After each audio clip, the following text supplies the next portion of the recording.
The promises of God would not be guaranteed by just word of mouth, would not be guaranteed just because somebody had enough hope inside of them, but those words of promises from God would be guaranteed by blood. There's no foe. Add any word in the middle there that you want to add. But there is no foe that can withstand you when you know you have a covenant with God.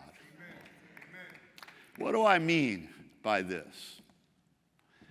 Well, in 1 Samuel chapter 17, verse 25, when the Philistine giant Goliath was taunting Jesse's sons who were in the military, taunting the warriors of Israel, taunting Saul and the soldiers, taunting King Saul, and taunting the armies of the living God, the men of Israel said in verse 25, they said, "Do you see the man who keeps coming out to defy Israel? To the man who kills him, the king will give great riches, and he will give him his daughter in marriage, and exempt his father's house from taxation." I'm fighting just for that one right there in Jesus' name. I'm going to the battle just for that one alone is enough for me.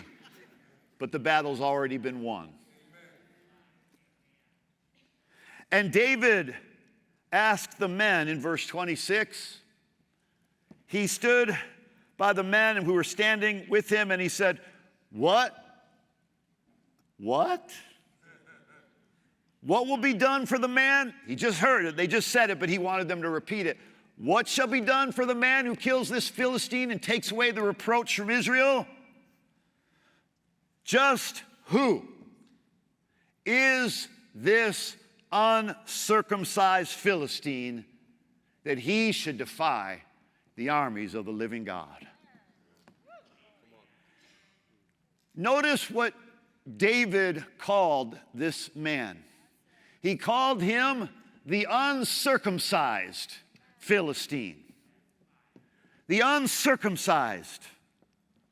Why is that so important?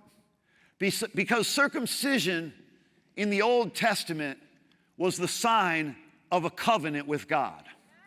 Circumcision was the cutting of a boy's blood, a cutting of his private part where blood flowed, because it was a sign that God's blood would be mingled with man's blood, and they would enter into a covenant together that God would make sure he watched over the promises of that covenant on both parties, so that the promises of God would not be guaranteed by just word of mouth, would not be guaranteed just because somebody had enough hope inside of them, but those words of promises from God would be guaranteed by blood. A handshake is powerful. A contract is powerful. But a blood covenant is unbreakable. A blood covenant is immortal. A blood covenant is undeniable, undefiable. So the children of Israel were told in Genesis chapter 17, God spoke to Abraham and said, "As for you, you must keep my covenant, you and your descendants after you, for the generations to come. This is my covenant with you and your descendants after you, the covenant you are to keep." Genesis chapter 17 goes on to say, "Every male among you shall be circumcised. You are to undergo circumcision, and it will be the sign of the covenant between me and you. For the generations to come, every male among you who is 8 days old must be circumcised, including those born in your own household or bought with money from a foreigner. Those who are not even your offspring shall be circumcised, because this will be the sign of the covenant between me and you," God said. Between me and you, between me and you, between me and you, I have a covenant with God. Between me and you, I have a covenant with God.